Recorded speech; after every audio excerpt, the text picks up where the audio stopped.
20 मई 2023 को शाम 4:30 बजे रामपुर जिले के पुलिस स्टेशन की ड्यूटी ऑफिसर की फोन की घंटी बजी। ड्यूटी पर तैनात सब इंस्पेक्टर अनिल कुमार ने फोन उठाया और एक फोन कॉल के माध्यम से अपराध की सूचना प्राप्त की। दूसरी तरफ एक महिला की घबराई हुई आवाज थी, जिसने अपना नाम मीरा सिंह, जन्म 1980, देवगढ़ गांव, रामपुर जिले की निवासी बताया। मीरा ने बताया कि उसने अपने परिवार के सीताफल के पहाड़ी वाले खेत में जमीन से बाहर निकलते हुए एक इंसानी शरीर का हिस्सा, शायद एक हाथ देखा है। सूचना देने वाली को शक था कि ये शव उसकी मां पार्वती देवी का हो सकता है, जो 2 महीने पहले लापता हो गई थीं और जिसकी गुमशुदगी की रिपोर्ट परिवार ने दर्ज कराई थी। ये महसूस करते हुए कि ये सूचना विशेष रूप से गंभीर थी और इसमें हत्या और शव को ठिकाने लगाने के संकेत थे, सब इंस्पेक्टर अनिल ने तुरंत इस मामले की पूरी रिपोर्ट जिले के वरिष्ठ अधिकारियों को दी।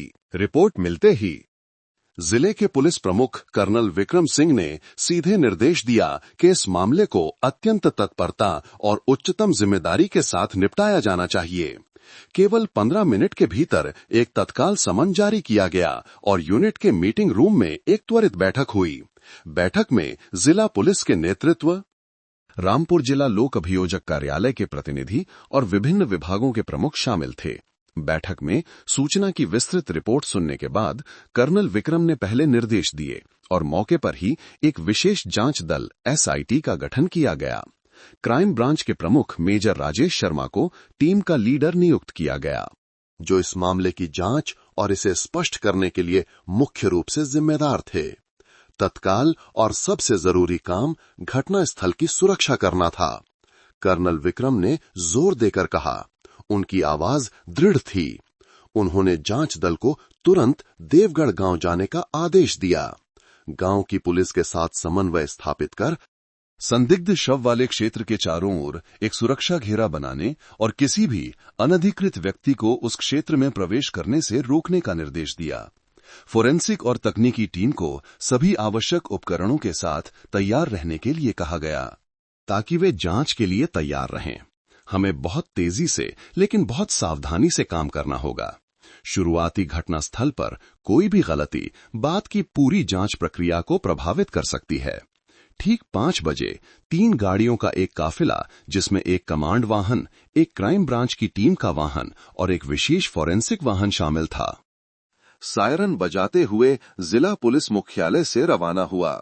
शुरुआती जांच दल में 12 सदस्य थे, जिनमें मेजर शर्मा के नेतृत्व में क्राइम ब्रांच के अनुभवी जांचकर्ता और उनके डिप्टी कैप्टन अरुण वर्मा शामिल थे। तकनीकी टीम के अधिकारी और राज्य फोरेंसिक केंद्र से एक फोरेंसिक डॉक्टर को भी बुलाया गया था। जिला मुख्यालय से देवगढ़ गांव के केंद्र तक 30 किलोमीटर से अधिक की दूरी समय के लिए एक चुनौती थी। घुमावदार और कई जगहों पर खराब सड़क के कारण काफिला तेज गति से नहीं चल पा रहा था।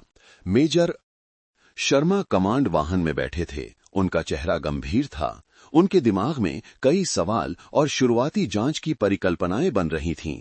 पीड़ित कौन है? क्या वो वास्तव में पार्वती देवी हैं, जो 2 महीने पहले लापता हो गई थीं? यदि हां, तो उसकी हत्या क्यों की गई और उसे यहां क्यों दफनाया गया? हत्यारा कौन है? उसका पीड़ित से क्या संबंध है? 2 महीने बाद घटनास्थल पर क्या कोई मूल्यवान सुराग बचा होगा? जब काफिला देवगढ़ गांव की पंचायत कार्यालय पहुंचा तो शाम ढलने लगी थी। गांव के पुलिस प्रमुख के नेतृत्व में स्थानीय पुलिस बल पहले से ही तैयार था। उनके साथ मीरा सिंह भी थीं, जिन्होंने सूचना दी थी। जांच दल को देखते ही मीरा एक बार फिर अपनी भावनाओं पर काबू नहीं रख सकीं और डर और दर्द से पीले पड़े चेहरे के साथ उनकी ओर दौड़ी। साहब, मैं यहां हूं। मेजर शर्मा गाड़ी से उतरे। उन्होंने संक्षिप्त परिचय दिया। वहां ऊपर स्थिति कैसी है? आपके अलावा और कोई वहां गया है? गांव के पुलिस प्रमुख ने रिपोर्ट दी। रिपोर्टिंग सर, जिले से निर्देश मिलने के तुरंत बाद हमने 2 पुलिसकर्मियों को गांव के स्वयं सेवकों के साथ पहाड़ी के नीचे एक चौकी स्थापित करने के लिए भेजा, ताकि उत्सुक ग्रामीणों को पास आने से रोका जा सके। फिलहाल घटनास्थल पर केवल मीरा जी हैं। अच्छा है, मेजर शर्मा ने सिर हिलाया। अब मीरा जी, कृपया हमें वहां ले चलिए। बाकी सभी लोग योजना के अनुसार अपनी अपनी जगह पर तैनात हो जाएं। गाड़ियां छोड़कर पूरी टीम एक संकरी खड़ी पगडंडी पर पहाड़ी की चोटी की ओर पैदल चलने लगी। ढलते सूरज की कमजोर रोशनी रास्ता देखने के लिए पर्याप्त नहीं थी। अधिकारियों को अपनी विशेष टॉर्च जलानी पड़ी। शाम को पहाड़ी इलाके की हवा ठंडी हो गई। लगभग 20 मिनट की कठिन चढ़ाई के बाद हवा में एक विशेष दुर्गंध फैलने लगी, जो इस बात का संकेत थी कि वे घटना स्थल पर पहुंच गए हैं। घटना स्थल पहाड़ी के एक समतल क्षेत्र में था, जिसके चारों ओर सीताफल के पेड़ करीने से लगाए गए थे।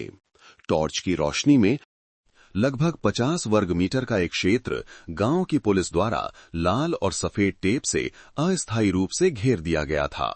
मेजर शर्मा ने सभी को घेरे के बाहर रुकने का इशारा किया। उन्होंने फोरेंसिक डॉक्टर और तकनीकी टीम के प्रमुख लेफ्टिनेंट पंकज तिवारी के साथ दस्ताने, जूते के कवर और सुरक्षात्मक सूट पहनकर सावधानी से अंदर कदम रखा। इस समय तक शव की दुर्गंध इतनी तेज हो गई थी कि सांस लेना मुश्किल हो रहा था। घटना स्थल के केंद्र में एक सीताफल का पेड़ था, जिसकी छाया काफी चौड़ी थी। पेड़ के नीचे लगभग 1.5 मीटर व्यास का एक धंसा हुआ क्षेत्र स्पष्ट रूप से दिखाई दे रहा था। यहाँ की मिट्टी में खुदाई और फिर लापरवाही से भरने के संकेत थे। मिट्टी का एक हिस्सा उखड़ा हुआ था, जिससे एक भयानक दृश्य सामने आया।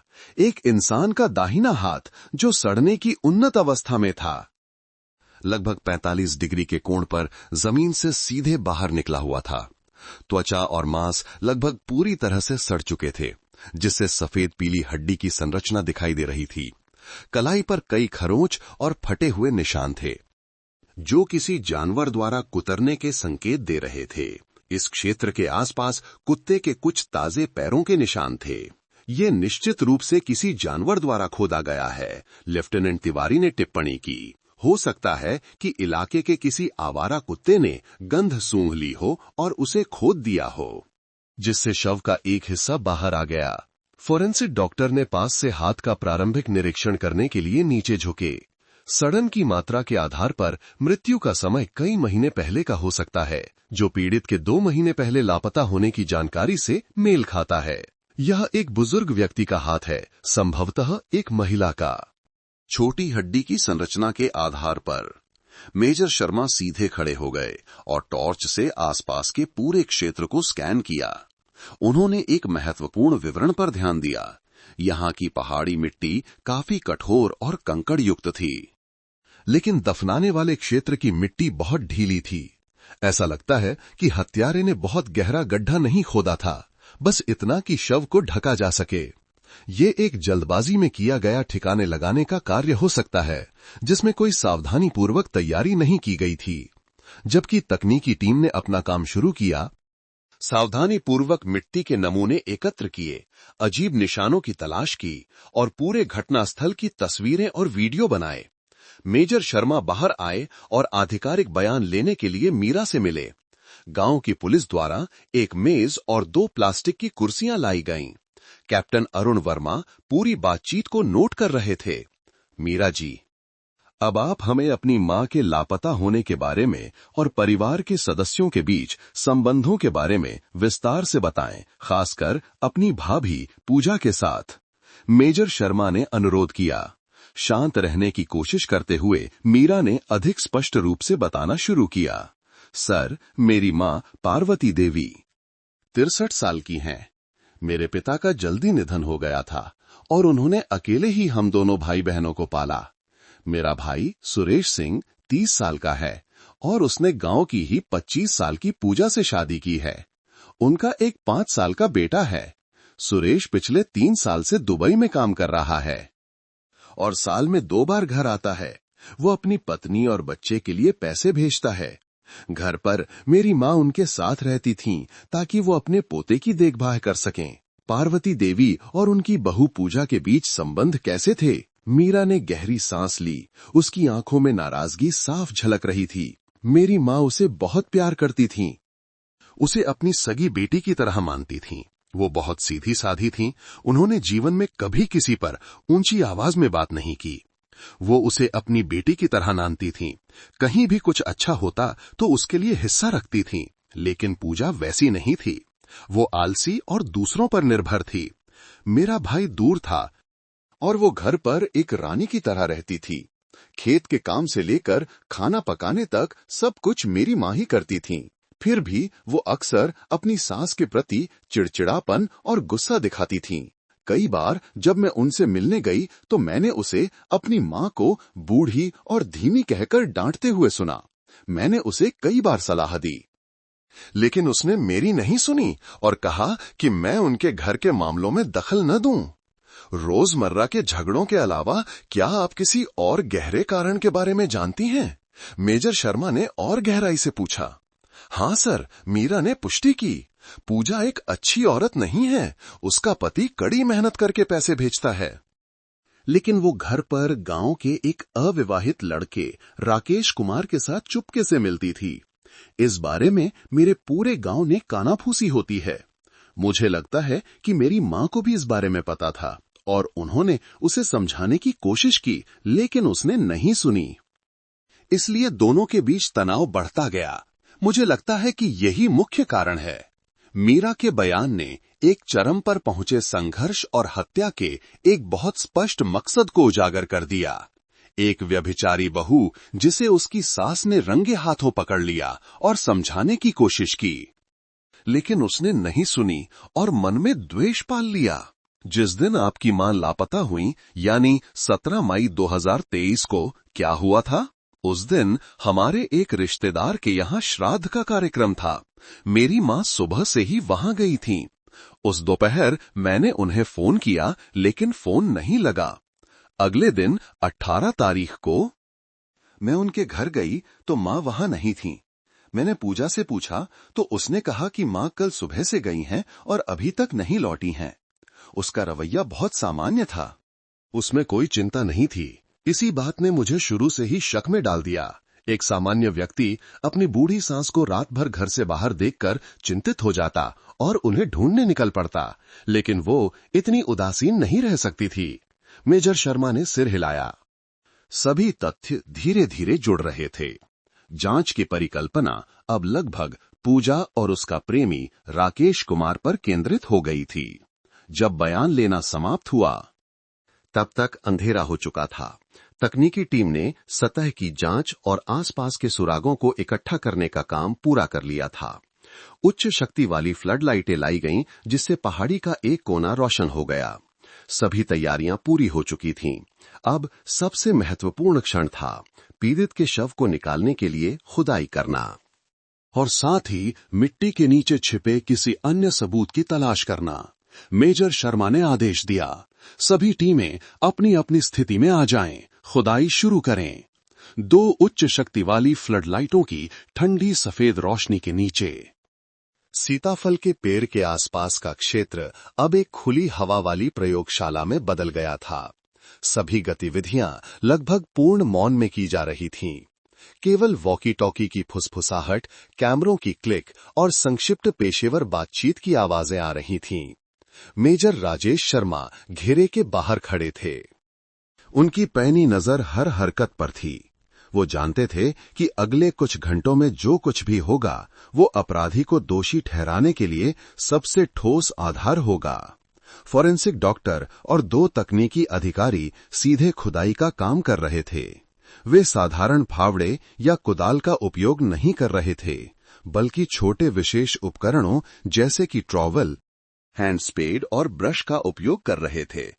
मिट्टी की हर परत को सावधानीपूर्वक और बारीकी से हटाया जा रहा था।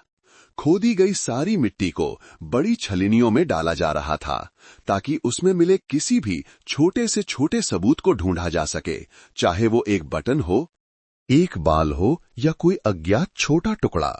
खुदाई की प्रक्रिया धीमी और तनावपूर्ण थी। लगभग 45 मिनट के बाद जब लगभग 30 सेंटीमीटर मोटी ऊपरी मिट्टी की परत हटा दी गई तो एक पुराने सेना के हरे रंग के तिरपाल में लिपटे एक शव का आकार दिखाई देने लगा। तिरपाल कई जगहों पर सड़ चुका था और गीली मिट्टी और पौधों की जड़ों से ढका हुआ था। हवा और भी घनी हो गई और शव की दुर्गंध पहले से कहीं ज्यादा तेज हो गई, जिससे वहां मौजूद लोगों को दो दो मेडिकल मास्क पहनने पड़े। रुको, फोरेंसिक डॉक्टर ने इशारा किया, इस स्थिति की पूरी और विस्तृत तस्वीरें लो।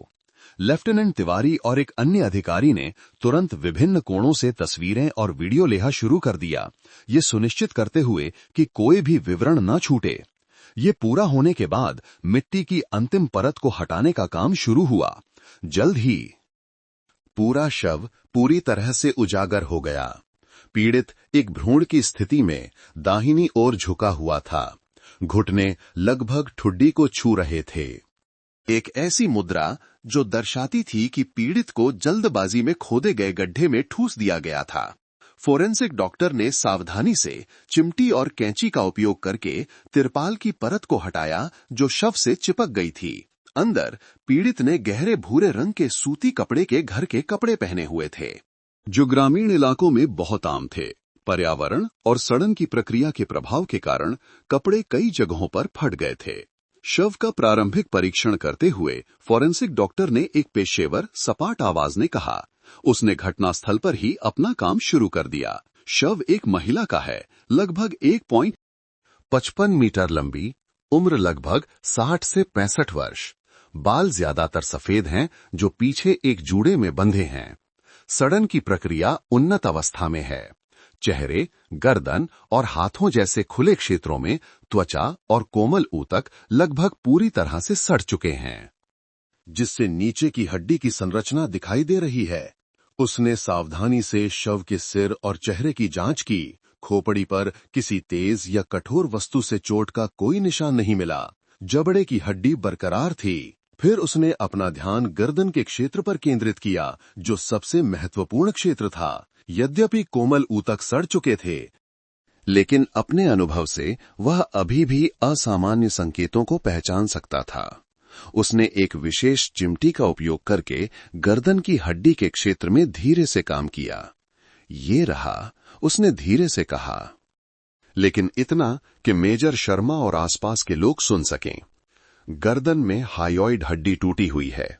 ये गला घोटने या हाथ से गला दबाने का एक बहुत ही विशिष्ट संकेत है।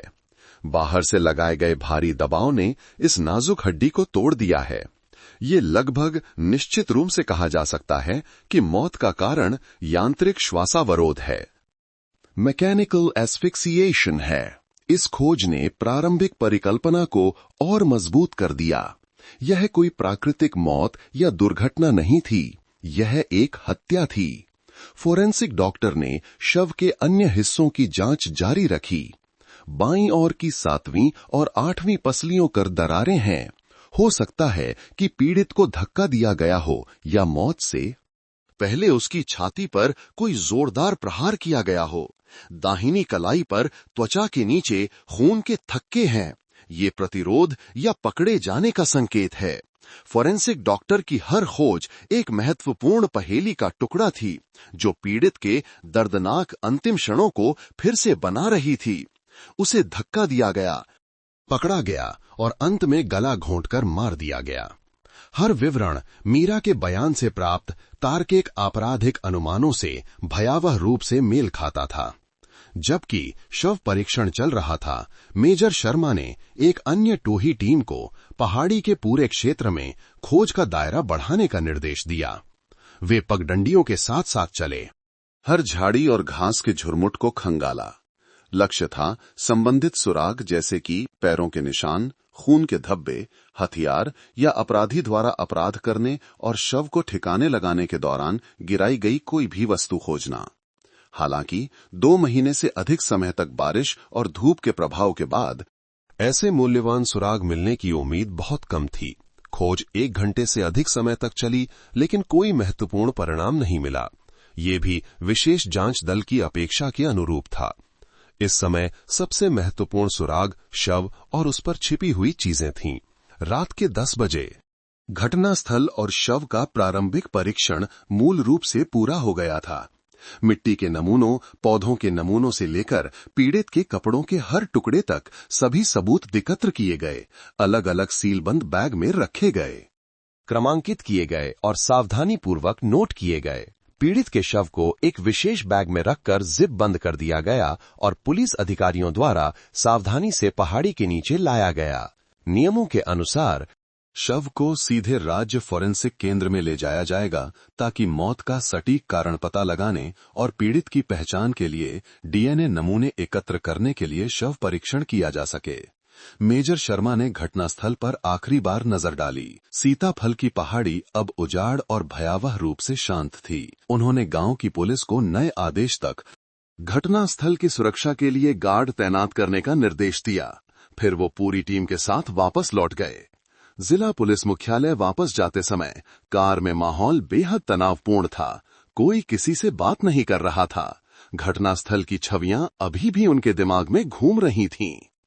लेकिन अब भावनाओं को हावी होने देने का समय नहीं था। जांच का काम वास्तव में अभी शुरू हुआ था।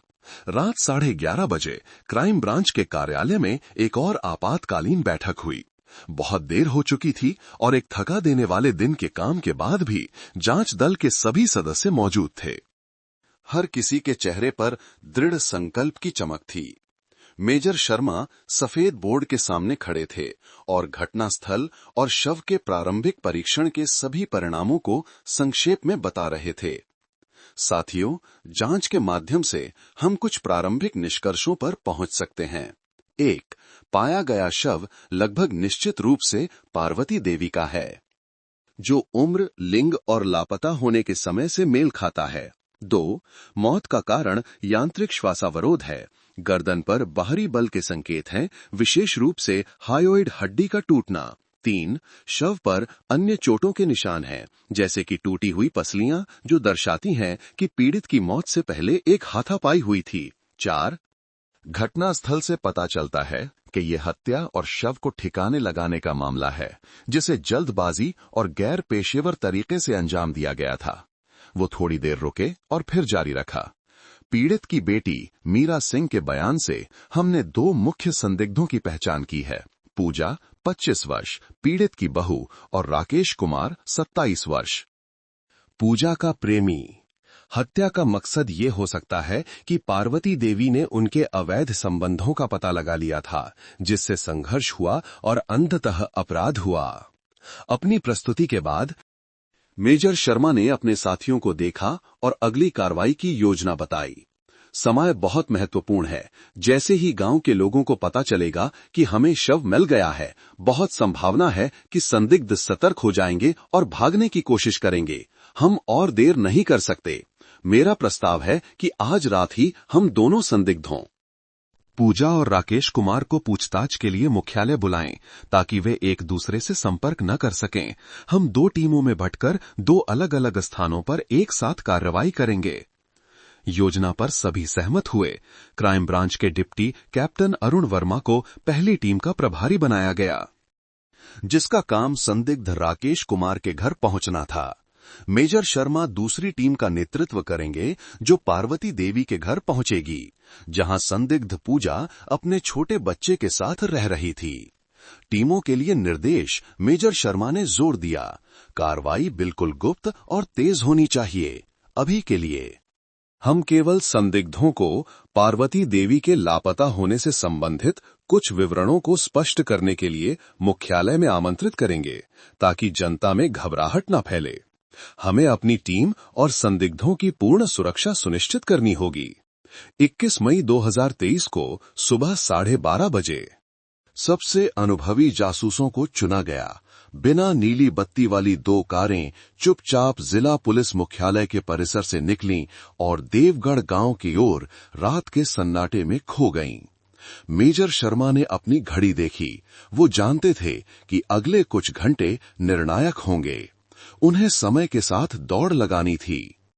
गांव में फैल रही अफवाहों के साथ दौड़ लगानी थी और दुष्ट अपराधियों की अपनी गणनाओं के साथ दौड़ लगानी थी। उन्होंने वॉकी टॉकी पर दोनों टीमों को आदेश दिया। सभी टीमें अपनी अपनी स्थिति में। हम तुरंत निकल रहे हैं। हमें सुबह होने से पहले दोनों संदिग्धों को मुख्यालय लाना होगा। ये खबर कि जिला पुलिस एक बड़े काफिले के साथ देवगढ़ गांव आई है और वहां खुदाई कर रही है, एक छोटे से समुदाय में रहस्य नहीं रह सकती थी।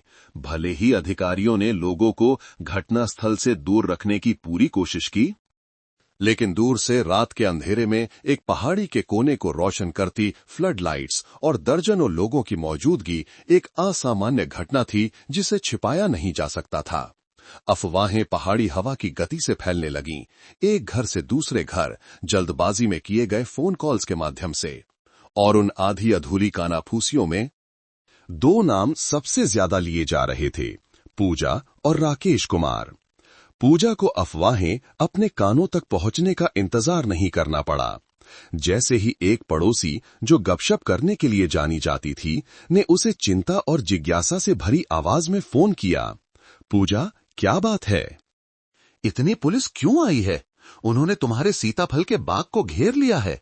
सुना है वहां कुछ खोद भी रहे हैं। वो जान गईं कि 2 महीने से छिपाया गया राज आखिरकार खुल गया है।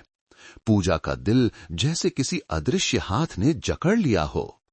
घबराहट के कारण उसका फोन लगभग गिर ही गया था, लेकिन उसकी कठोर प्रकृति और ठंडे दिमाग से गणना करने की क्षमता ने जल्दी ही डर पर काबू पा लिया। वो जानती थी कि उसके पास घबराने का समय नहीं है। उन्होंने उसे ढूंढ लिया है। और इसका मतलब है कि वे उसे ढूंढने आएंगे। इस समय पूजा के दिमाग में केवल एक ही विचार कौन था? भागना है, तुरंत भागना है। उसने सबसे पहले राकेश कुमार को फोन किया। उसने अपना मुख्य फोन नंबर इस्तेमाल नहीं किया, बल्कि एक सस्ता पुराना फोन निकाला जिसमें एक डिस्पोजेबल सिम कार्ड था, जिसका इस्तेमाल वे दोनों गुप्त रूप से संपर्क करने के लिए करते थे। घंटी सिर्फ 2 बार बजी और दूसरी तरफ से फोन उठा लिया गया। राकेश की आवाज नींद से भरी थी। क्या है? इस समय क्यों फोन किया? राकेश, ध्यान से सुनो। पूजा की आवाज तेज, जल्दबाजी और अधिकारपूर्ण थी। उन्होंने ढूंढ लिया है, पुलिस पहाड़ी पर है। निश्चित रूप से उन्होंने लाश निकाल ली है। अगर जीना चाहते हो तो अभी भागना होगा। दूसरी तरफ राकेश को जैसे किसी ने बर्फीले पानी से नहला दिया हो। उसकी नींद तुरंत उड़ गई। क्या? सच कह रही हो? हे भगवान, अब क्या करें? उसकी आवाज कांप रही थी और निराशा से भरी थी। चिल्लाओ मत, पूजा ने उसे डांटा। मेरी बात सुनो, अभी तुरंत घर जाओ, सारे पैसे और पहचान पत्र ले लो, बस सबसे हल्के कपड़े पहनो। ठीक 1 बजे सुबह घर से निकलो। गांव के पीछे वाली पगडंडी से जंगल के किनारे वाले पुराने पीपल के पेड़ के पास आओ। मैं वहां तुम्हारा इंतजार करूंगी। याद रखना, किसी को मत बताना, किसी को फोन मत करना। इस फोन को तुरंत फेंक दो, समझे? लेकिन हम कहां भागेंगे? सीमा पार, नेपाल। पूजा ने दृढ़ता से जवाब दिया। सीमावर्ती क्षेत्र में रहते हुए वो सीमा पार करने की कहानियों से बहुत परिचित थी। इस समय उनके लिए यही एकमात्र बचने का रास्ता था। जल्दी करो, हमारे पास समय नहीं है। यह कहकर पूजा ने फोन काट दिया, सिम कार्ड तोड़ दिया और फोन की बैटरी निकालकर फेंक दी। वो घर के अंदर गई, एक भयावह तत्परता के साथ काम करने लगी। उसने अपनी अलमारी खंगाली, एक कपड़े का थैला निकाला, उसमें कुछ कपड़े, सारा नकद और सोना चांदी जो जमा किया था डाल दिया। उसने बिस्तर पर सो रहे अपने बेटे पर एक नजर डाली। एक पल के लिए उसकी आंखों में झिझक दिखाई दी, लेकिन फिर वो जल्दी से गायब हो गई और उसकी जगह एक दृढ़ संकल्प ने ले ली। वो उसे अपने साथ नहीं ले जा सकती थी, वो एक बोझ होगा। इस बीच जिला पुलिस मुख्यालय में काम अभी भी बहुत तेजी से चल रहा था। परीक्षण के परिणामों और प्रारंभिक बयानों को संकलित करने के बाद दोनों संदिग्धों के चित्र और भूमिकाएं बहुत स्पष्ट हो गई थीं। मेजर राजेश शर्मा ने दृढ़ता से कहा कि 1 सेकंड की भी देरी नहीं की जा सकती। उन्होंने तुरंत बल को 2 टीमों में विभाजित कर दिया। कैप्टन वर्मा, मेजर शर्मा ने निर्देश दिया, आप 5 जासूसों की पहली टीम का नेतृत्व करेंगे और तुरंत संदिग्ध राकेश कुमार के घर जाएंगे। मैं दूसरी टीम का नेतृत्व करूंगा और पूजा के घर जाऊंगा। कार्यवाही एक ही समय पर, ठीक 1 बजे सुबह होनी चाहिए। किसी भी कीमत पर दोनों संदिग्धों को सुरक्षित मुख्यालय लाना होगा। बिना नंबर प्लेट वाली 2 कारें एक बार फिर चुपचाप रात के अंधेरे में देवगढ़ गांव की ओर बढ़ गईं। कानून प्रवर्तन बलों और भाग रहे अपराधियों के बीच दौड़ आधिकारिक तौर पर शुरू हो गई थी। भले ही एक पक्ष को इसका पता नहीं था, सुबह 1 बजे से 15 मिनट पहले पूजा पूरी तरह से तैयार थी। उसने आखिरी बार अपने बेटे के चेहरे को देखने के लिए नीचे झुकी और उसके माथे पर एक जल्दबाजी में चुंबन दिया। फिर उसने चुपके से पिछला दरवाजा खोला। बाड़ के नीचे से निकली और घने अंधेरे में गायब हो गई। गांव के पीछे की पगडंडी हर पेड़ और घास के तिनके से परिचित थी। वो बिना किसी आवाज के चली, जैसे कोई शिकारी तेंदुआ छिप रहा हो। उसी समय राकेश कुमार भी अपने घर पर घबराया हुआ था। उसने अपनी जेब में पैसे ठूंसे, जल्दी से एक जैकेट पहनी और बाहर भागने ही वाला था। डर ने उसे इतना अनाड़ी बना दिया कि उसने बर्तनों का एक ढेर गिरा दिया, जिससे एक जोरदार खड़खड़ाहट हुई। वो चौंक गया और दरवाजे से बाहर भाग गया, जंगल के किनारे की ओर बेतहाशा दौड़ता हुआ। पीछे मुड़कर देखने की हिम्मत नहीं कर रहा था। ठीक 1 बजे सुबह रामपुर जिला पुलिस की 2 टीमें एक साथ अपने लक्ष्यों पर पहुंची। राकेश कुमार के घर पर कैप्टन अरुण वर्मा ने संकेत दिया और जासूसों ने जल्दी से उस साधारण से घर को घेर लिया। कैप्टन वर्मा 2 अन्य अधिकारियों के साथ मुख्य दरवाजे पर गए। उन्होंने दरवाजा खटखटाया, लेकिन कोई जवाब नहीं आया और जोर से खटखटाने पर भी केवल सन्नाटा ही मिला। कुछ गड़बड़ होने का अंदेशा होने पर उन्होंने जासूसों को दरवाजा तोड़ने का आदेश दिया। चरमराती लकड़ी का दरवाजा खोल गया। अंदर घर खाली था, सामान बिखरा हुआ था। खासकर रसोई क्षेत्र में टूटे हुए बर्तनों के टुकड़े बता रहे थे कि घर का मालिक बहुत जल्दबाजी में गया है। कमांड को रिपोर्ट, संदिग्ध राकेश कुमार भाग गया है। कैप्टन वर्मा ने तुरंत वॉकी टॉकी पर रिपोर्ट दी। उसी समय पार्वती देवी के घर पर मेजर शर्मा की टीम भी इसी तरह की स्थिति का सामना कर रही थी। उन्होंने 2 मंजिला घर को घेर लिया था, लेकिन बार बार दरवाजा खटखटाने पर भी कोई जवाब नहीं आया। जब उन्होंने अंदर जाने के लिए दरवाजा तोड़ने का फैसला किया, तो दूसरी मंजिल से एक बच्चे के रोने की आवाज आई। जासूस जल्दी से पहली मंजिल पर पहुंचे। वहां कोई नहीं था। दूसरी मंजिल पर पूजा के बेडरूम में उन्होंने उसके छोटे बेटे को बिस्तर पर बैठकर डर से सिसकते हुए पाया। पूजा गायब थी। बिस्तर के पास की मेज पर एक कागज के टुकड़े पर कुछ घसीटे हुए शब्द लिखे थे। मीरा दीदी, मुझे किसी काम से दूर जाना पड़ रहा है। आप बच्चे का ख्याल रखना। मेजर शर्मा ने कागज का टुकड़ा उठाया, अपने दांत भींचे। वो एक कदम पीछे रह गए थे। इस महिला की चालाकी और क्रूरता उनकी उम्मीदों से परे थी। वो न केवल भाग गई थी, बल्कि अपने सगे बेटे को भी छोड़ने के लिए तैयार थी। संदिग्ध पूजा भाग गई है, उन्होंने वॉकी टॉकी पर घोषणा की। उनकी आवाज ठंडी हो गई थी। घटना स्थल से पता चलता है कि उन्होंने पहले से तैयारी की थी और कुछ ही समय पहले भागे हैं। संदिग्ध के खाली कमरे के बीच में खड़े होकर मेजर शर्मा ने खिड़की से बाहर उत्तर की ओर देखा, जहां पहाड़ों की श्रृंखला रात के अंधेरे में विलीन हो रही थी। ये भारत और नेपाल के बीच की प्राकृतिक सीमा थी। रामपुर से भाग रहे एक अपराधी के लिए जाने का केवल एक ही रास्ता था। उन्होंने वॉकी टॉकी उठाया और सीधे जिला पुलिस मुख्यालय से संपर्क किया। उनकी आवाज दृढ़ और तत्काल थी। उन्होंने विशेष जांच के अगले चरण के लिए निर्णायक आदेश दिए। निदेशक महोदय को रिपोर्ट। दोनों संदिग्ध पूजा और राकेश कुमार अपने निवास से भाग गए हैं। घटनास्थल से पता चलता है कि उन्होंने मिली भगत की थी और पहले से योजना बनाई थी। बहुत संभावना है कि वे सीमा पार कर नेपाल भागने की कोशिश कर रहे हैं। स्थिति बहुत गंभीर है। निदेशक महोदय से अनुरोध है कि दोनों संदिग्धों के खिलाफ हत्या के आरोप में देशव्यापी तलाशी वारंट जारी करें। साथ ही विदेश विभाग के माध्यम से हमारे सीमावर्ती पुलिस को एक तत्काल सूचना भेजें, जिसमें दोनों संदिग्धों की जानकारी और पहचान के निशान हों। और उनसे अनुरोध करें कि वे सभी पगडंडियों और रास्तों को बंद कर दें और उन्हें पकड़ने के लिए अभियान चलाएं। हत्या के मामले की जांच अब आधिकारिक तौर पर एक अंतर्राष्ट्रीय तलाशी में बदल गई थी। मेजर राजेश शर्मा का वॉकी टॉकी पर दिया गया दृढ़ आदेश आधिकारिक तौर पर उच्चतम स्तर पर एक तलाशी अभियान की शुरुआत कर रहा था।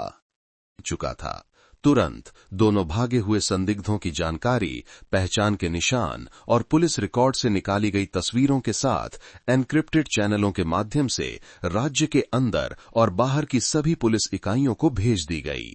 एक देशव्यापी तलाशी वारंट जारी किया गया, जिसे बस स्टेशनों, रेलवे स्टेशनों से लेकर सीमा चौकियों तक सार्वजनिक स्थानों पर चिपकाया गया।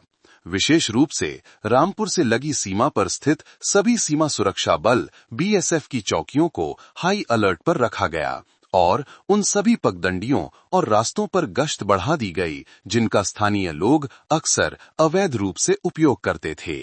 देवगढ़ गांव में ये पुष्टि होने के बाद कि संदिग्ध भाग गए हैं, पार्वती देवी के घर और राकेश कुमार के साधारण घर को तुरंत संदिग्धों के निवास से द्वितीय घटनास्थल में बदल दिया गया।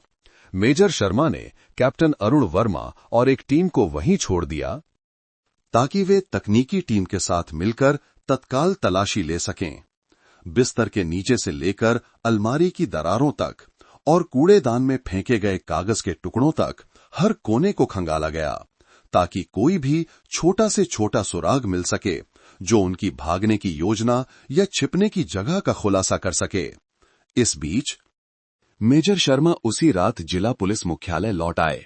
वो जानते थे कि ये तलाशी अब एक जिले के दायरे में नहीं रह गई थी। उन्हें उच्च स्तर पर समन्वय की आवश्यकता थी। राज्य पुलिस मुख्यालय के निदेशक महोदय के साथ फोन पर एक तत्काल रिपोर्टिंग की गई। पूरी घटना सुनने के बाद राज्य पुलिस के नेतृत्व ने राज्य की क्राइम ब्रांच और आप्रवासन विभाग को मामले में शामिल होने का निर्देश दिया। साथ ही उन्होंने विदेश मंत्रालय से अनुरोध किया कि वे नेपाल के साथ सहयोग के लिए आवश्यक राजनयिक प्रक्रियाएं तुरंत शुरू करें। एक तत्काल राजनयिक नोट, जिसमें अंतर्राष्ट्रीय तलाशी वारंट भी संलग्न था, उसी सुबह भेज दिया गया। दौड़ अब केवल समय के साथ नहीं थी, बल्कि दो देशों में फैले स्थान के साथ भी थी। जबकि कानून का पहिया तेजी से घूमना शुरू हो गया था, सीमा क्षेत्र के एक अंधेरे कोने में दो भगोड़े अपनी ही उत्तरजीविता की लड़ाई लड़ रहे थे। गांव के किनारे पीपल के पेड़ पर मिलने के बाद पूजा ने बिना किसी स्पष्टीकरण के राकेश का हाथ पकड़ा और उसे उत्तर की ओर चूना पत्थर की पहाड़ियों की ओर खींच कर ले गई। पूजा ने जो पगडंडी चुनी थी वो वह रास्ता नहीं था जिसका लोग आमतौर पर इस्तेमाल करते थे। ये एक खतरनाक रास्ता था जिसे केवल पेशेवर तस्कर ही जानते थे, जो पहाड़ों की दरारों और घने जंगलों से होकर गुजरता था ताकि सीमा सुरक्षा बलों की चौकियों से बचा जा सके। धुंधली चांदनी के नीचे दोनों हर कदम पर संघर्ष कर रहे थे। नुकीली टहनियां उनके चेहरे पर लग रही थीं और पैरों के नीचे के नुकीले पत्थर राकेश को कई बार गिरा रहे थे। वो हाँफ रहा था, उसका पूरा शरीर डर और थकान से टूट चुका था। जल्दी करो, पूजा ने उसे डांटा। उसकी आवाज अधीरता से भरी थी। इतनी धीमी गति से चलोगे तो सुबह हो जाएगी। क्या पकड़े जाना चाहते हो? इस समय अपनी प्रेमिका की ठंडक और क्रूरता ने राकेश को डरा दिया। उसे एहसास हुआ कि जो महिला उसे रात में खींच रही थी वो अंधेरे और जंगल में छिपे खतरों से भी ज्यादा डरावनी थी। वो केवल दांत भींचकर उसके पीछे पीछे चलता रहा। जंगल के रास्ते पर 3 घंटे से अधिक संघर्ष करने के बाद वे आखिरकार एक पहाड़ी दर्रे पर पहुंचे। पूजा ने रुकने का इशारा किया और कान लगाकर सुनने लगी। दूर से टॉर्च की रोशनी और खोजी कुत्तों के भौंकने की आवाज आ रही थी। एक सीमा गश्ती दल उनकी ओर आ रहा था।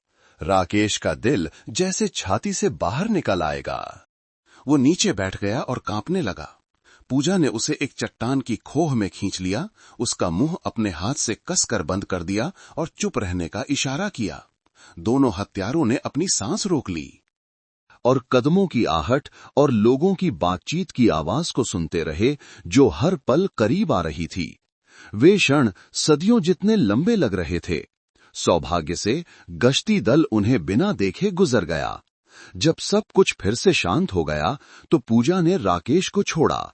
दोनों जमीन पर पसर गए। पसीने से तरबतर वे बाल बाल बचे थे।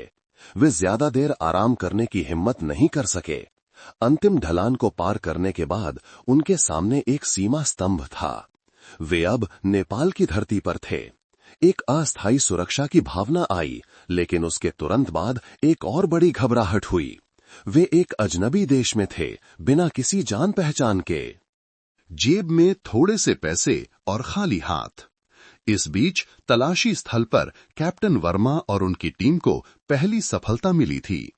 राकेश के घर पर जल्दबाजी में भागने के कारण हुई अस्त व्यस्तता के अलावा कुछ भी उल्लेखनीय नहीं था, लेकिन पूजा के घर पर गहन तलाशी ने परिणाम दिया।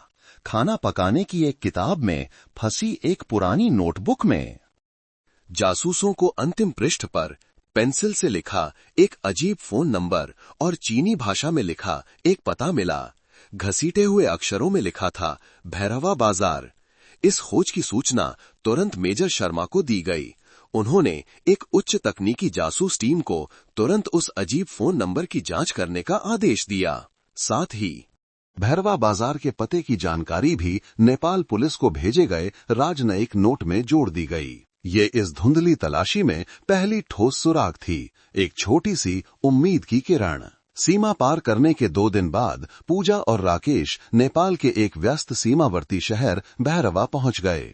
उनके पास ज्यादा पैसे नहीं थे, इसलिए उन्होंने किसी बड़े होटल या गेस्ट हाउस में रुकने की हिम्मत नहीं की, बल्कि भैरवा बाजार के पास एक जर्जर और भीड़भाड़ वाले लॉज में एक कमरा ले लिया, जहां कई अवैध भारतीय मजदूर रहते थे। भाषा की बाधा, पकड़े जाने का डर और पैसे के दबाव ने दोनों भगोड़ों के बीच जल्दी ही मतभेद पैदा कर दिए। राकेश दिन ब दिन और भी घबराता जा रहा था। वो दिन भर कमरे में बंद रहकर शराब पीता और रोता रहता था। वो लगातार पूजा को दोष देता था कि उसने उसे हत्या के लिए उकसाया और उसे इस अंतहीन रास्ते पर धकेल दिया। तुम्हारी वजह से, सब कुछ तुम्हारी वजह से हुआ है, राकेश एक नशे की हालत में चिल्लाया। अगर तुम न होती तो मैं इस हाल में न होता। पूजा ने अपने कमजोर प्रेमी को घृणा की दृष्टि से देखा। चुप रहो, तुम्हें क्या लगता है कि सिर्फ तुम ही डरे हुए हो? अब रोने का समय नहीं है। हमें पैसे कमाने का कोई तरीका खोजना होगा और फिर देश के और अंदर जाना होगा। यहाँ सीमा के बहुत पास है, ये सुरक्षित नहीं है। लेकिन पूजा की सतर्कता कानून के जाल से तेज नहीं थी। भारत से राजनयिक नोट प्राप्त होने के तुरंत बाद भैरवा पुलिस हरकत में आ गई। उन्होंने सभी होटलों, गेस्ट हाउसों की तलाशी ली और विशेष रूप से उन क्षेत्रों पर ध्यान दिया जहां बड़ी संख्या में अवैध भारतीय रहते थे। तलाशी वारंट में वर्णित पहचान के निशान वाले 2 हत्यारों की जानकारी हर मोहल्ले के प्रमुख और हर लॉज के प्रबंधक तक पहुंचा दी गई थी। जिस लॉज में पूजा और राकेश रह रहे थे, उसके मालिक ने पहचान पत्र देखने के बाद तुरंत 2 दिन पहले आए 2 नए मेहमानों को पहचान लिया। एक गुप्त फोन कॉल निकटतम पुलिस स्टेशन को किया गया। 27 मई 2023 की दोपहर, यानी अपराध का पता चलने के 6 दिन बाद पूजा खाना खरीदने के लिए बाहर गई थी। राकेश को कमरे में अकेला छोड़कर उसे इस बात का बिल्कुल भी अंदाजा नहीं था कि एक अदृश्य जाल उसके चारों ओर कस चुका था। दर्जनों नेपाली पुलिसकर्मी सादे कपड़ों में गुप्त रूप से तैनात किए गए थे और उन्होंने पूरे लॉज को घेर लिया था। कमरे में राकेश अकेला बैठकर शराब पी रहा था, निराशा में डूबा हुआ। अचानक कमरे का दरवाजा लात मारकर खोला गया। कई बड़े नेपाली पुलिसकर्मी अंदर घुसे और उसे जल्दी से काबू कर लिया। राकेश इतना हैरान और डरा हुआ था कि वो कोई प्रतिक्रिया नहीं दे पाया। उसी समय पूजा हाथ में खाने का एक थैला लिए लॉज की ओर चल रही थी। जब वो लॉज से लगभग 50 मीटर दूर थी तो वो अचानक रुक गई। एक अपराधी की अंतरात्मा ने उसे महसूस कराया कि कुछ गड़बड़ है।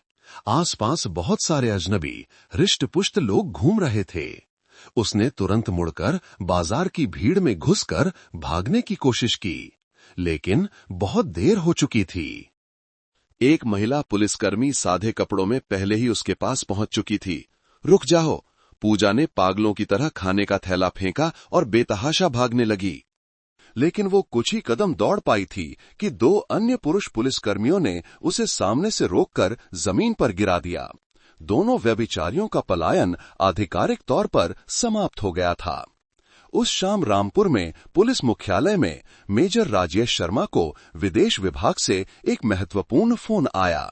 रिपोर्टिंग शर्मा जी। नेपाली पक्ष ने अभी अभी सूचित किया है कि उन्होंने दोनों संदिग्धों पूजा और राकेश कुमार को भैरावा, नेपाल में सफलतापूर्वक गिरफ्तार कर लिया है। वे वर्तमान में प्रारंभिक बयान ले रहे हैं। विदेश विभाग जल्द से जल्द दोनों संदिग्धों को जांच के लिए भारत प्रत्यर्पित करने की प्रक्रिया कर रहा है।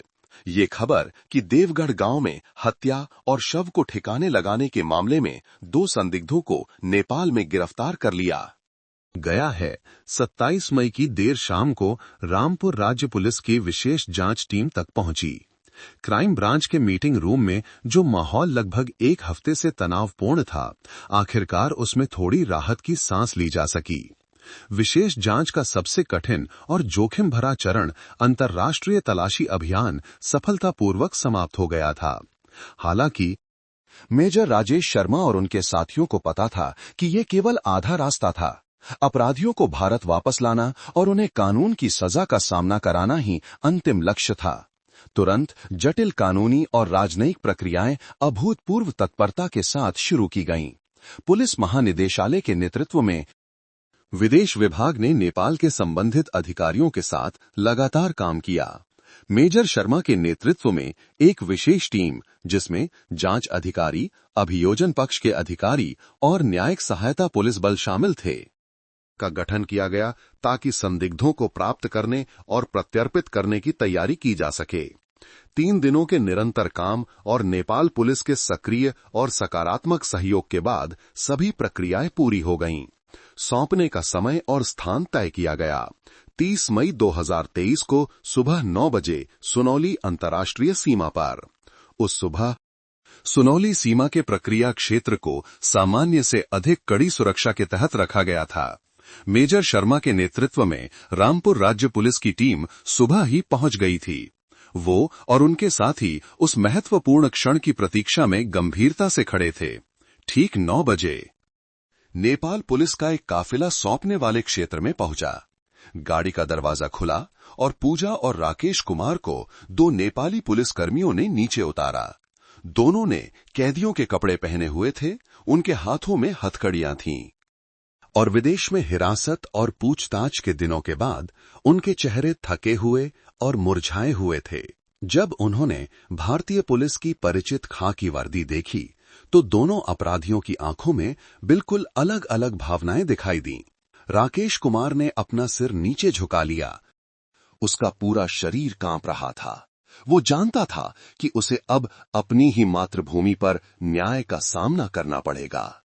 इसके विपरीत पूजा की आंखों में एक पल की घबराहट के बाद एक ठंडी समरीना स्वीकृति की चमक थी, जैसे कि वो पहले से ही अपनी नियति जानती हों।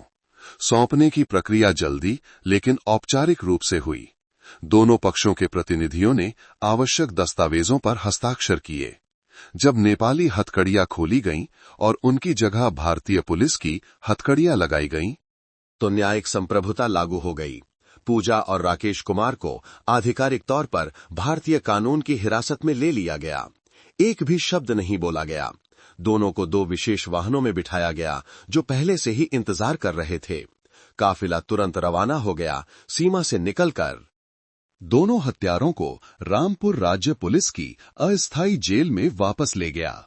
गाड़ी में बैठकर रामपुर की परिचित सड़कों से गुजरते हुए शायद ये पहली बार था जब भागने और पकड़े जाने के लंबे दिनों के बाद उन्होंने वास्तव में निराशा महसूस की थी। एक विदेशी भूमि में एक नए जीवन की सभी उम्मीदें धुएं में मिल गई थीं। उनके सामने अब केवल जेल की ठंडी 4 दीवारें और एक कठोर सजा का इंतजार था। उसी दोपहर भारत की धरती पर पहली आधिकारिक पूछताछ की गई। विशेष जांच टीम ने पहले राकेश कुमार से पूछताछ करने का फैसला किया। उसे एक कमजोर कड़ी के रूप में पहचाना गया जो मनोवैज्ञानिक रूप से आसानी से टूट सकता था। राज्य पुलिस के पूछताछ कक्ष में राकेश कुमार, कैप्टन अरुण वर्मा और एक अन्य जांच अधिकारी के सामने बैठा था। कैप्टन वर्मा को बहुत जटिल तकनीकों का उपयोग करने की आवश्यकता नहीं पड़ी। उन्होंने केवल राकेश के सामने शव की खुदाई के समय की तस्वीरें रखीं। विशेष रूप से पार्वती देवी के हाथ की क्लोजअप तस्वीर जो जमीन से बाहर निकली हुई थी। उन तस्वीरों को देखकर राकेश कुमार फूट फूट कर रोने लगा। मैंने पाप किया है, मैंने पार्वती चाची के साथ पाप किया है, वो सिसकते हुए बोला। तुम्हारे पास सोचने के लिए लगभग 1 हफ्ता था, कैप्टन वर्मा ने कहा। उनकी आवाज गंभीर थी, लेकिन बहुत कठोर नहीं थी। अब समय है कि तुम सच्चाई का सामना करो। हमें तुम्हारे और पूजा के अपराध की पूरी कहानी चाहिए। ये तुम्हारे लिए कानून की उदारता का लाभ उठाने का एकमात्र अवसर है। याद रखना, मुख्य साजिशकर्ता और अपराधी की भूमिका पूरी तरह से अलग होती है। उस वाक्य ने राकेश के मनोविज्ञान पर सीधा प्रहार किया। उसके पास अब खोने के लिए कुछ नहीं था। उसने सिर हिलाया और सब कुछ कबूल करना शुरू कर दिया। इस बार उसका बयान नेपाल में की गई पूछताछ से भी अधिक विस्तृत और स्पष्ट था। उसने अपने अवैध संबंधों के बारे में, पूजा की अपनी सास के प्रति नाराजगी के बारे में बताया। उसने उस दुर्भाग्यपूर्ण दोपहर की पूरी घटना को दर्दनाक रूप से फिर से सुनाया।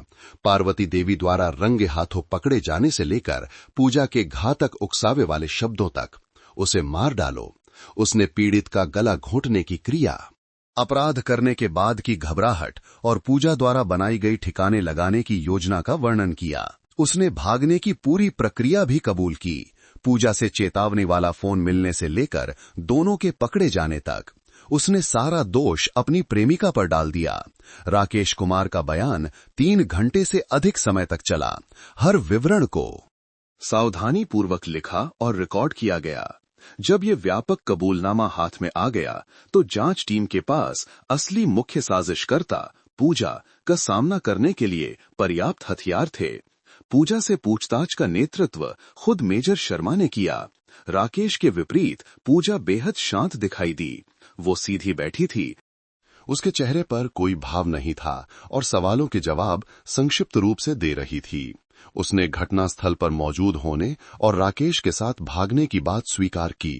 हालांकि जब पार्वती देवी की मौत में उसकी भूमिका के बारे में पूछा गया तो उसने अपना नाटक शुरू कर दिया। मैंने अपने सास को नहीं मारा, उसने कहा। उसकी आवाज चालाक थी। ये राकेश ने किया था। उस समय पार्वती देवी उसे गालियां दे रही थीं और उसे उकसा रही थीं, इसलिए उसने अपना आपा खो दिया। मैं बहुत डर गई थी, इसलिए मुझे उसके साथ भागना पड़ा। मेजर शर्मा हल्के से हंसे। आप कहती हैं कि आप डर गई थीं, लेकिन आपके कार्य इसके विपरीत दिखाते हैं। आपने राकेश को चेतावनी देने के लिए फोन किया, आपने भागने की योजना बनाई और आपने ही अपने सगे बेटे को बेरहमी से छोड़ दिया। क्या एक डरा हुआ व्यक्ति इतने दृढ़ और ठंडे तरीके से काम करता है? पूजा चुप रही, कोई जवाब नहीं दिया। केवल ये कहा कि राकेश ने अपनी मर्जी से काम किया। मेजर शर्मा ने जारी रखा, तो आप उसके बयान के बारे में क्या कहेंगी? राकेश कुमार ने कबूल किया है कि आपने ही उसके कान में फुसफुसा कर कहा था, उसे मार डालो। क्या ये सच है? वो झूठ बोल रहा है, पूजा चिल्लाई। वो एक कायर है। अब वो सारा दोष मुझ पर डालना चाहता है। तो चलिए सुनते हैं कि कौन झूठ बोल रहा है। मेजर शर्मा ने इशारा किया और जांच अधिकारी ने रिकॉर्डिंग डिवाइस पर एक बटन दबाया। राकेश कुमार के कबूलनामे की ऑडियो रिकॉर्डिंग बजने लगी। उसकी कांपती हुई, डर से भरी लेकिन बहुत स्पष्ट आवाज कमरे में गूंज उठी। पूजा मेरे ठीक बगल में खड़ी थी। वो मेरे कान के पास आई और उसने कहा, उसे मार डालो, खत्म कर दो, तो किसी को कुछ पता नहीं चलेगा। अपनी प्रेमिका की आवाज और बयान सुनकर पूजा का शांत चेहरा आखिरकार टूट गया। उसने रिकॉर्डर को घूर कर देखा, जैसे उसे अपने कानों पर विश्वास न हो। एकमात्र साथी, एकमात्र व्यक्ति जो उसके साथ मिलकर सच्चाई का सामना कर सकता था, ने उसे पूरी तरह से धोखा दे दिया था। कमीना! पूजा ने दांत पीसकर गाली दी। मेजर शर्मा ने रिकॉर्डर बंद कर दिया। आपके पास कहने के लिए और कुछ है?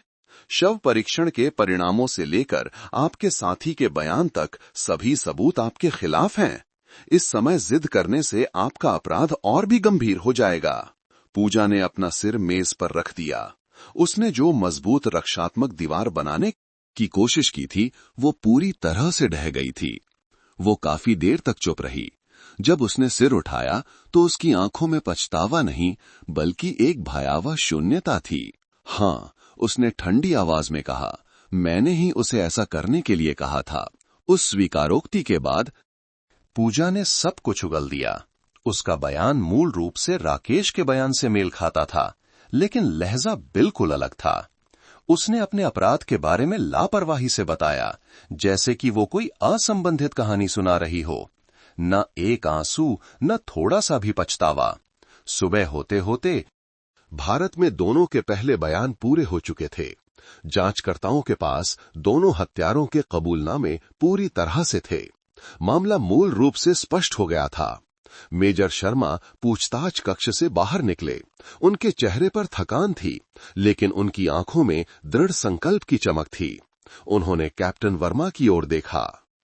बयान पूरे हो गए हैं। कल सुबह के लिए सीन रिक्रिएशन की योजना तैयार करो। हमें हर एक विवरण को मजबूत करने की जरूरत है। 1 अक्टूबर 2023 को सुबह 7 बजे रामपुर राज्य पुलिस की अस्थायी जेल में माहौल विशेष रूप से तनावपूर्ण हो गया।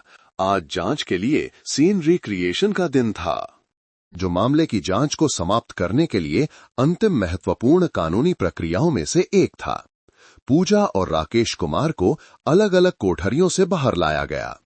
4 दीवारों और अपने ही अपराध के अपराध बोध का सामना करने के बाद दोनों बहुत कमजोर दिख रहे थे। एक बड़ा काफिला तैयार था। आज के सीन रिक्रिएशन में न केवल मेजर शर्मा के नेतृत्व में विशेष जांच टीम थी, बल्कि राज्य के लोक अभियोजक कार्यालय के प्रतिनिधि, अभियुक्तों के वकील और एक बड़ी संख्या में सशस्त्र पुलिस बल भी थे। उनका काम रिक्रिएशन प्रक्रिया के लिए पूर्ण सुरक्षा सुनिश्चित करना था, क्योंकि ये खबर कि दोनों हत्यारों को पकड़कर देश वापस लाया गया है व्यापक रूप से फैल गई थी, जिससे जनता में अत्यधिक आक्रोश पैदा हो गया था। रामपुर राज्य पुलिस ने अनुमान लगाया था कि घटना स्थल पर बड़ी संख्या में उत्सुक लोग और पीड़ित के परिवार के सदस्य इकट्ठा होंगे। जब काफिला देवगढ़ गांव पहुंचा तो दृश्य वैसा ही था जैसा अनुमान लगाया गया था। सैकड़ों लोग पार्वती देवी के घर की ओर जाने वाली सड़क के दोनों ओर भीड़ लगाई खड़े थे। उनकी आंखें कैदियों को ले जा रही 2 गाड़ियों पर टिकी थीं। उनकी आंखों में घृणा और नफरत भरी थी। सशस्त्र पुलिस बल को काफिले के लिए रास्ता बनाने के लिए एक मोटी मानव श्रृंखला बनानी पड़ी। पहला रिक्रिएशन स्थल पार्वती देवी का घर था। राकेश कुमार को पहले अंदर ले जाया गया। उसने कैदियों के कपड़े पहने हुए थे। उसके हाथों में हथकड़ियां थी। उसने उस परिचित गेट से कदम रखा, जहां वो अपनी हवस को पूरा करने के लिए कई बार चुपके से आया था। लेकिन इस बार वो एक हत्यारे के रूप में कदम रख रहा था, जो अपने अपराध को फिर से दोहराने वाला था। घर के अंदर सब कुछ तैयार था। एक महिला जासूस को पीड़ित की भूमिका निभाने के लिए नियुक्त किया गया था। राकेश, मेजर शर्मा ने शुरू किया, अब तुम 17 मई 2023 की दोपहर को तुम्हारे द्वारा की गई सभी हरकतों को खुद से दोहराओ, जब से तुम इस घर में आए थे। 2 विशेष कैमरों के लेंस के नीचे और अभियोजक की कड़ी निगरानी में राकेश कुमार ने शुरू किया। उसने हर हरकत को यंत्रवत दोहराया। पूजा का फोन आने से लेकर घर में घुसने तक और फिर बेडरूम में पार्वती देवी द्वारा रंगे हाथों पकड़े जाने तक। जब पीड़ित को धक्का देने और गला घोटने के दृश्य को दोहराने की बारी आई तो उसका पूरा शरीर कांपने लगा। वो महिला जासूस के बगल में घुटनों के बल बैठ गया। उसके हाथ आगे बढ़े और फिर पीछे हट गए। उसके मुंह से अस्पष्ट शब्द निकल रहे थे। उस समय पूजा ने तुमसे क्या कहा था? कैप्टन वर्मा ने पूछा, जो पूरी प्रक्रिया को नोट कर रहे थे। उसने कहा, उसे मार डालो। राकेश ने आंसुओं में फिर से कबूल किया। उसने पूजा के कान में फुसफुसाने की हरकत और फिर गला घोंटने की क्रिया का वर्णन किया। हर छोटा से छोटा विवरण सावधानी पूर्वक दोहराया और रिकॉर्ड किया गया। जब राकेश ने अपना हिस्सा पूरा कर लिया तो उसे बाहर ले जाकर अलग कर दिया गया। पूजा को अंदर लाया गया। राकेश के विपरीत वो भावहीन थी। उसने अपनी हरकतों को ठंडे दिमाग से दोहराया, न एक आंसू न कोई भाव। जब उसे उकसाने वाले शब्दों को दोहराने के लिए कहा गया तो उसने केवल उस घातक वाक्य को एक सूखी आवाज में दोहराया, जैसे कि वो कोई असंबंधित पाठ पढ़ रही हो। उसकी क्रूरता ने वहां मौजूद लोगों को झकझोर कर रख दिया। रिक्रिएशन सीताफल के बाग में दूसरे स्थान पर जारी रहा। दोनों अभियुक्तों को शव को ले जाने और दफनाने की प्रक्रिया को अलग अलग दोहराने के लिए कहा गया। पतझड़ की तेज धूप के नीचे उसी स्थान पर अपने अपराध को ठिकाने लगाने की हरकत को खुद से दोहराना एक भयानक मनोवैज्ञानिक यातना थी। राकेश कुमार बेहोश हो गया और उसे चिकित्सा कर्मियों की देखभाल की आवश्यकता पड़ी, जबकि पूजा अंत तक उदासीन बनी रही। दोपहर तक सीन रिक्रिएशन समाप्त हो गया। प्राप्त परिणाम दोनों अभियुक्तों के बयानों से पूरी तरह मेल खाते थे, जिससे दोष सिद्धि के सबूत और भी मजबूत हो गए। ये एक क्रूर हत्या के मामले की पूरी तस्वीर को पूरा करने वाला अंतिम टुकड़ा था। मुख्यालय लौटकर विशेष जांच टीम ने बिना रुके काम किया। शव परीक्षण के परिणामों, गवाहों के बयानों से लेकर हत्यारों के कबूलनामे और सीन रिक्रिएशन के परिणामों तक सभी एकत्र किए गए दस्तावेजों और सबूतों के आधार पर रामपुर राज्य पुलिस की जांच एजेंसी ने जांच निष्कर्ष रिपोर्ट पूरी की। 100 से अधिक पृष्ठों की रिपोर्ट में पूरे मामले का विस्तृत, वस्तुनिष्ठ और व्यापक विश्लेषण किया गया, जिसमें पुष्टि की गई कि पूजा और राकेश कुमार के कृत्य हत्या के अपराध का गठन करने के लिए पर्याप्त थे, जिसमें कई गंभीर परिस्थितियां थीं, जैसे कि क्रूर तरीके से अपराध करना, गुंडागर्दी की प्रकृति और नीच मकसद। 15 अक्टूबर 2023 को पूरे मामले की फाइल, जांच निष्कर्ष रिपोर्ट और सबूतों के साथ जांच एजेंसी द्वारा रामपुर राज्य लोक अभियोजक कार्यालय को भेज दी गई, जिसमें दोनों अभियुक्तों पर कानून के समक्ष मुकदमा चलाने का अनुरोध किया गया। अभियोजक कार्यालय में मामले की फाइल का अभियोजकों द्वारा आगे गहन अध्ययन किया गया। उन्होंने पूरी कानूनी प्रक्रिया की एक बार फिर से समीक्षा की, यह सुनिश्चित करते हुए कि कोई गलती न हो। सबूतों का भार अकाट्य था। पूजा की मुख्य साजिशकर्ता और उकसाने वाली भूमिका और राकेश कुमार की सक्रिय अपराधी की भूमिका स्पष्ट रूप से स्थापित की गई थी। 2 सप्ताह तक फाइल का अध्ययन करने के बाद रामपुर राज्य लोक अभियोजक कार्यालय ने दोनों अभियुक्तों पूजा और राकेश कुमार के खिलाफ भारतीय दंड संहिता की धारा 302 के तहत हत्या का आरोप पत्र दायर किया। आरोप पत्र एक कागज पर लिखी गई सजा थी, जिसमें अपराध को उजागर करने और राज्य के अभियोजन के अधिकार की पुष्टि करने के लिए तेज कानूनी शब्दों का इस्तेमाल किया गया था। यह न केवल एक लयाक दस्तावेज था, बल्कि मृतक के लिए न्याय की मांग करने वाली एक आवाज भी थी, और उन लोगों के लिए एक कड़ी चेतावनी थी जो कानून और मानव जीवन की अवहेलना करते हैं। पूरे मामले की फाइल और आरोप पत्र बाद में रामपुर जिला न्यायालय को भेज दिए गए, ताकि अधिकार क्षेत्र के अनुसार मुकदमा चलाया जा सके। मुकदमे से पहले की अंतिम कानूनी प्रक्रियाएं तेजी से पूरी की गईं। बचाव पक्ष के वकीलों को अभियुक्तों से मिलने और फाइल का अध्ययन करने का अवसर दिया गया। पीड़ित के परिवार को भी मुकदमे की अनुमानित तारीख के बारे में सूचित किया गया। अस्थायी जेल में मुकदमे का इंतजार करने वाले दिन सबसे लंबे और सबसे भारी थे। राकेश कुमार दुबला हो गया था, उसके बाल बिखरे हुए थे और वो दिन भर सुन बैठा रहता था। उसने अपनी नियति स्वीकार कर ली थी। इसके विपरीत पूजा ने एक शांत बाहरी रूप बनाए रखा, लेकिन नींद न आने वाली रातें और अचानक चौंकना ये दर्शाता था कि डर चुपचाप उसकी कठोर आत्मा को खा रहा था। अंत में अपराध के उजागर होने के लगभग 3 महीने बाद अदालत का समन संबंधित पक्षों को भेज दिया गया। आरोप पत्र दोनों अभियुक्तों को सौंप दिया गया था। पूजा और राकेश कुमार के लिए न्याय के दिन की तारीख तय हो गई थी। 25 नवंबर 2023 को रामपुर जिला न्यायालय ने सनसनीखेज हत्या के मामले में पहली सुनवाई शुरू की। सुबह से ही देवगढ़ गांव और आसपास के इलाकों से सैकड़ों उत्सुक लोग अदालत के गेट के बाहर जमा हो गए थे। सुरक्षा कड़ी कर दी गई थी। अदालत कक्ष के अंदर माहौल चुप्पी और तनाव से भरा था। पहली पंक्ति में मीरा और सुरेश पीड़ित परिवार के प्रतिनिधि बैठे थे। वे अपनी मां की तस्वीर साथ लाए थे। उनकी लाल आंखें दर्द और आक्रोश से भरी थीं। কারো দিকে তাকানোর সাহস তার ছিল না। পূজা এর বিপরীতে মাথা উঁচু করে দাঁড়িয়েছিল। একবার পুরো কক্ষের দিকে তাকাল, তার চোখে কোনো আবেগ ছিল না। রামপুর রাজ্য লোক অভিযোগ কার্যালয়ের প্রতিনিধি উঠে দাঁড়ালেন এবং স্পষ্টভাবে অভিযোগপত্রটি পড়লেন। প্রতিটি শব্দ তীক্ষ্ণভাবে দুই অভিযুক্তের অপরাধের পুরো প্রক্রিয়াটি তুলে ধরল। অবৈধ সম্পর্ক থেকে শুরু করে নৃশংসভাবে হত্যা এবং লাশ গুম করার ঘটনা, এবং অবশেষে আইনের শাস্তি থেকে বাঁচার জন্য সীমান্ত পেরিয়ে পালিয়ে যাওয়ার পরিকল্পনা। পুরো আদালত কক্ষ শ্বাসরুদ্ধকর নীরবতায় ডুবে গেল। নিচে থেকে নিহতদের পরিবারের সদস্যদের চাপা কান্নার শব্দ শোনা যাচ্ছিল। শুনানি জিজ্ঞাসাবাদের পর্যায়ে চলে গেল। বিচারক মণ্ডলী প্রত্যেক অভিযুক্তকে জিজ্ঞাসাবাদ করলেন। জিজ্ঞাসাবাদের সময় রাকেশ কুমার কাঁপতে কাঁপতে অভিযোগপত্রের সমস্ত অপরাধ স্বীকার করে নিল। সে বলল যে পূজা তাকে উস্কে দিয়েছিল এবং উত্তেজিত করেছিল যখন সে পরকীয়া ধরা পড়ার ভয়ে আতঙ্কিত ছিল। আমি জানি আমার অপরাধ ক্ষমার অযোগ্য।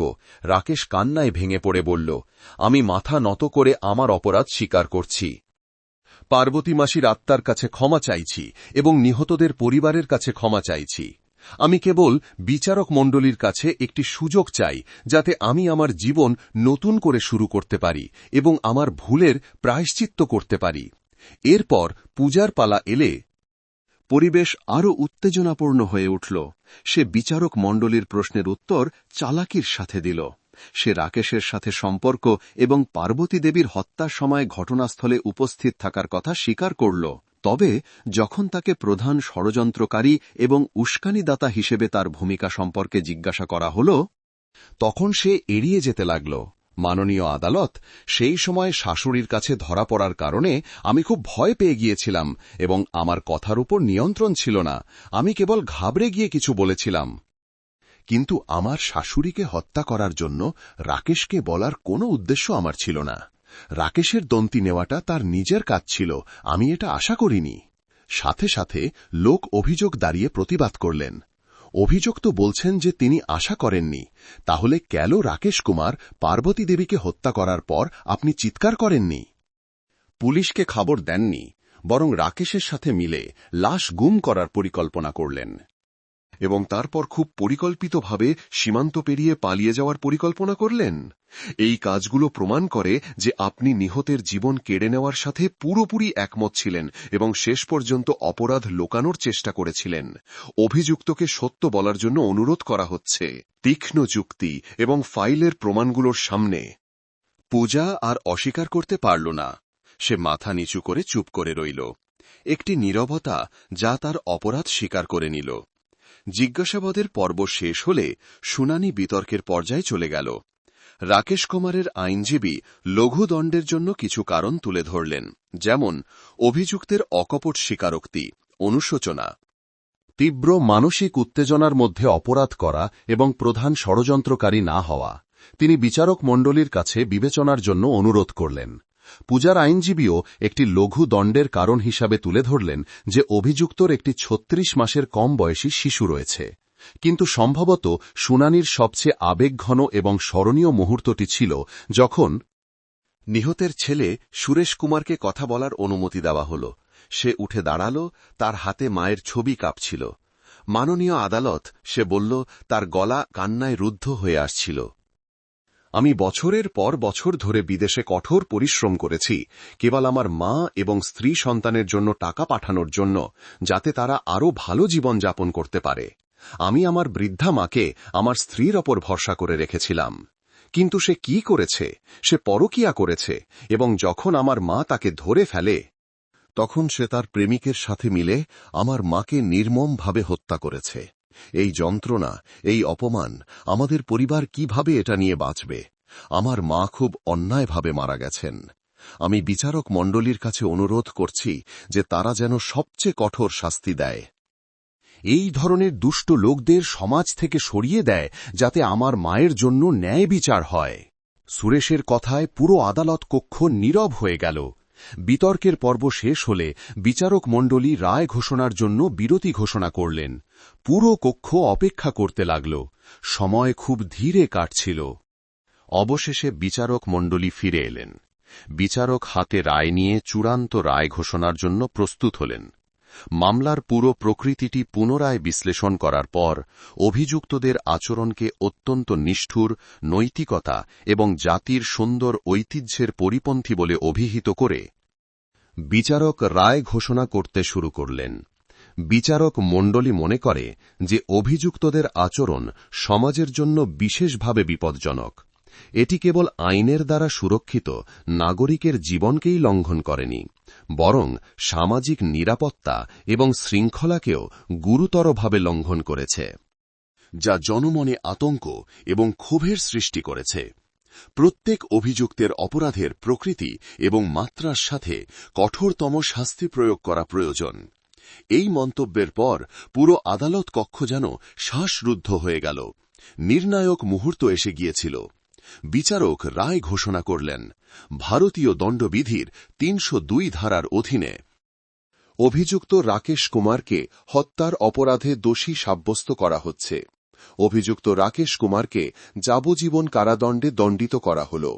কারাবাসের মেয়াদ ২১শে মে ২০২৩ তারিখ থেকে গণনা করা হবে। রাকেশ কুমার চোখ বন্ধ করে নিল। তার শরীর শিথিল হয়ে গেল। সে রায় মেনে নিল। বিচারকের কণ্ঠ আরও কঠোর হয়ে উঠল। ভারতীয় দণ্ডবিধির ৩০২ ধারার অধীনে অভিযুক্ত পূজাকে হত্যার অপরাধে দোষী সাব্যস্ত করা হচ্ছে। অভিযুক্ত পূজাকে মৃত্যুদণ্ডে দণ্ডিত করা হল। মৃত্যুদণ্ডের রায় শুনে পূজা চিৎকার করে উঠল এবং অজ্ঞান হয়ে মেঝেতে পড়ে গেল। চিকিৎসাকর্মী এবং পুলিশ দ্রুত এসে তাকে বাইরে নিয়ে গেল। নিচে সুরেশ এবং মীরা একে অপরকে জড়িয়ে ধরে কান্নায় ভেঙে পড়ল। অবশেষে তাদের হতভাগ্য মায়ের জন্য ন্যায় বিচার হল। আদালতের বাইরে থাকা জনতা ফলাফল শুনে করতালি দিয়ে উল্লাস প্রকাশ করল। মামলা শেষ হল। রাকেশ কুমারকে একটি বন্ধ গাড়িতে করে নিয়ে যাওয়া হল। সে তার অপরাধের জন্য জেলে দীর্ঘদিন কাটাবে। পূজা হোশ ফিরে আসার পর তাকে মৃত্যুদণ্ড প্রাপ্তদের জন্য নির্ধারিত বিশেষ সেলে নিয়ে যাওয়া হল। সে তার মৃত্যুদণ্ড কার্যকর হওয়ার দিনের জন্য অপেক্ষা করবে। এই দুষ্ট মহিলার জন্য মৃত্যুদণ্ডের রায়টি তাদের জন্য একটি গভীর সতর্কবার্তা হয়ে রইল, যারা নৈতিকতাকে পদদলিত করার সাহস করে। দেবগড় গাঁয়ে জীবন আবার তার স্বাভাবিক ছন্দে ফিরে এল। সীতাফলের বাগানে আবার মিষ্টি ফলের মৌসুম এল এবং মানুষ আবার তাদের জীবিকার কাজে ব্যস্ত হয়ে পড়ল। পার্বতী দেবীর বাড়িটি এখন তালাবদ্ধ এবং শীতল, একটি নীরব সাক্ষী হয়ে দাঁড়িয়ে আছে একটি পারিবারিক ট্র্যাজেডির। তার নাতিকে তার ফুফু মীরা নিজের কাছে নিয়ে গিয়েছে। শিশুটির ভবিষ্যৎ কি হবে যখন সে বড় হয়ে জানবে যে তার মা তার দাদিকে হত্যা করেছে? এই মামলাটি এখানকার মানুষ অনেক দিন ধরে মনে রাখবে। এর রোমাঞ্চকর কাহিনীর জন্য নয়, বরং এটি যে বেদনাদায়ক শিক্ষা রেখে গেছে তার জন্য। এটি দেখায় যে ভালো এবং মন্দের, মানুষ এবং শয়তানের মধ্যেকার সীমা কখনো কখনো খুব পাতলা হয়। কেবল সাধারণ লালসা, স্বার্থপরতা এবং ঘৃণার জন্য একজন মানুষ তার নিজের আত্মীয়কে নির্মমভাবে হত্যা করতে পারে। এই মামলাটি দেবগড় গাঁয়ের মানুষের মনে চিরকাল একটি বেদনাদায়ক ক্ষত হয়ে থাকবে, একটি অনুস্মারক যে পরিবারের সম্মান এবং ভালোবাসা মানবতার চূড়ান্ত ভিত্তি, এবং সেই ভিত্তির প্রতি যে কোনো বিশ্বাসঘাতকতার জন্য একটি খুব চড়া মূল্য দিতে হবে। दोस्तों, आप सब कहां से हैं? कमेंट में जरूर बताइएगा। आपको ये कहानी कैसी लगी? अपनी राय भी हमारे साथ जरूर शेयर करें। मैं ईश्वर से प्रार्थना करता हूं कि आप सभी हमेशा सलामत और खुश रहें। अगर आपके पास भी कोई ऐसी ही दिलचस्प कहानी है तो उसे हम सबके साथ जरूर साझा करें। हमें आपकी कहानियां पढ़कर बहुत अच्छा लगेगा।